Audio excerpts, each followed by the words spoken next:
सरस्वती शिशु ज्ञान मंदिर रे विज्ञान मेला स्थानीय मरकतनगर सीडीए सेक्टर 11 स्थित सरस्वती शिशु ज्ञान मंदिर रे विज्ञान मेला मीना बजार और हस्तकर्म प्रदर्शनी अनुष्ठित हो जाइए। उक्त विज्ञान मेला को अवसर प्राप्त अतिरिक्त ब्लॉक शिक्षा अधिकारी निरंजन पात्र उद्घाटन करथिले। विशिष्ट शल्य चिकित्सक डाक्टर शुभेन्दु शेखर पंडा, मुख्य अतिथि सम्मानित अतिथि भावे अशोक कुमार विश्वाल, संध्याराणी महांती जोग देइथिले। विद्या विकास समिति ओडिशार उपसभापति सुरेश चंद्र पंडा विशिष्ट अतिथि भाव जोग देइथिले। उक्त मेला रे 40 रु ऊर्ध्व प्रकल्प स्थानीय होइतिला। प्रधान आचार्य रश्मिता स्वाई शेष रे धन्यवाद अर्पण करथिले। मानसनकर संपादक सरस्वती शिशु ज्ञान मंदिर आज आम विद्यालय ज्ञान विज्ञान मेला मीना बजार हस्तकर्म प्रदर्शनी होता। प्रति वर्ष आम विज्ञान मेला आयोजन करूँ।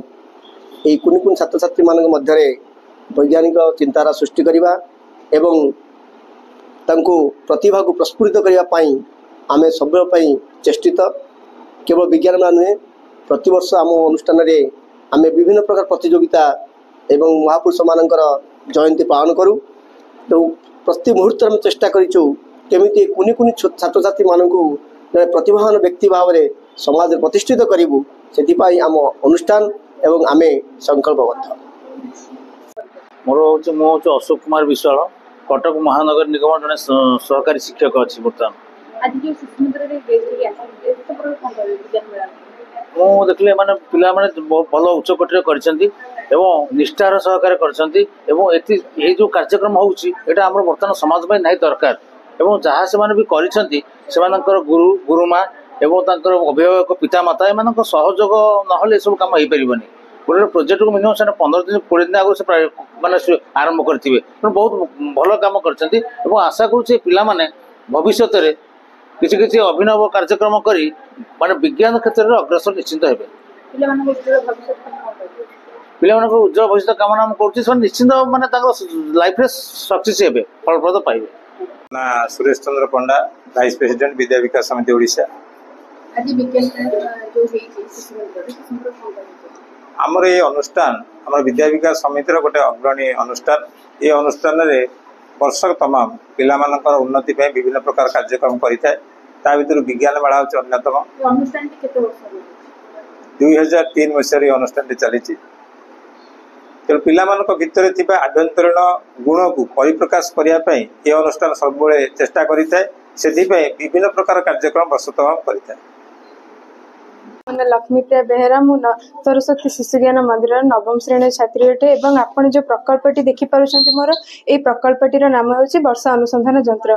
वर्षा अनुसंधान यंत्र कहले जितेबाला सेंसर उपर पानी पड़ी थाए से गोटे आलार्म बाजी थाए जहाँफल आमको जना पड़ी थाए जे माने वर्षा होली। छात उपर जितेबाला आमर लुगा कि अन्य केतक जिनस सुखु थाए से आम निरापद आनी घरे रखी दे था। एवं यार लक्ष्य हूँ वर्षा अनुसंधान यंत्र समय संधान करवा एवं सेंसर उपर जितेबाला पानी पड़ी थाए से किसी सिग्नाल सृष्टि होगी आलार्म बाजी थाए। तापरे एथिरे माने यार व्यवहार आम कृषि क्षेत्र में करूँ, गाड़ी क्षेत्र में व्यवहार करूँ, घरे व्यवहार करूँ, अन्य जिनस भी व्यवहार कर। मो ना मनीषा नायक, मु सरस्वती शिशु ज्ञान मंदिर सप्तम श्रेणी छात्री अटे। मोर ये प्रकल्पटीर ना हूँ प्राकृतिक कृषि प्रणाली। प्राकृतिक कृषि प्रणाली हूँ एपरी एक कृषि प्रणाली कि जो रासायनिक सार, यांत्रिक उत्पादन और कीटनाशक आदि व्यवहार करा जाए ना। एथिरे केवल प्राकृतिक साधन जेपरिक पानी माटी जीवाश्म पशु और परिवेश द्वारा चाष करा जाय थाए। प्राकृतिक कृषि मूल सिद्धांत कौन और परिचय कौन ना माटी हेउची एक जीवंत संगठन। माटी रे थिबा कीट और जीवाणु चाष पाई उपकारी अटंती।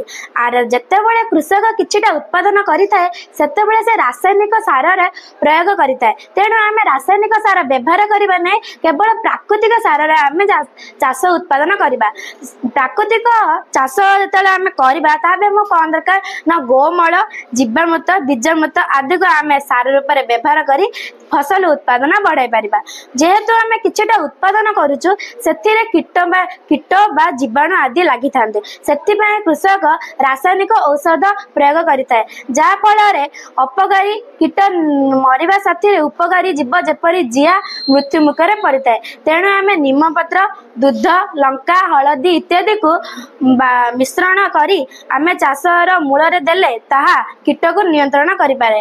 आम जेहेतु गोटे एक समय रे अनेक फसल करिताउ सेथिपय हमको माटी और पानी दरकार सेथिपय हमको जलसेचन प्रणाली रे माटी को ढांकी रखिबा और जल को खूब कम अपचय करिबा जहा फल रे 70% यह कमी जाए यह परिवेश पय उपकारी अटिताय। यह द्वारा हमर लाभ कोन हला ना माटीर उर्वरता रहिला कृषकन का कम खर्च हैला वायु और जल प्रदूषण मुक्त हेले मानव परिवेश उपगत रहिला। एथिपय खूब छोट उदाहरण टी हेउची सुभाष पारंगर जीरो बजेट प्राकृतिक कृषि यह हूँ आम भारत खूब एक प्रसिद्ध मॉडल जो केवल गोमल गोमूत्र और जीवामृत आदि को व्यवहार कर प्राकृतिक चाष उत्पादन बढ़ा जाए। तेणु एथपाई गोटे छोट परीक्षा उत्पादन करवा ना दुईटी पात्र रे आमे बीज नवा गोटे द्वारा आम रासायनिक सार दबा आ गोटे प्राकृतिक सार दबा जो आम प्राकृतिक सार देवा ताकू आम 10 दिन पर देखा से गछटी स्थायी होता है और सुस्थ सबल होता है जो रासायनिक सार देती एत कहीकि धन्यवाद।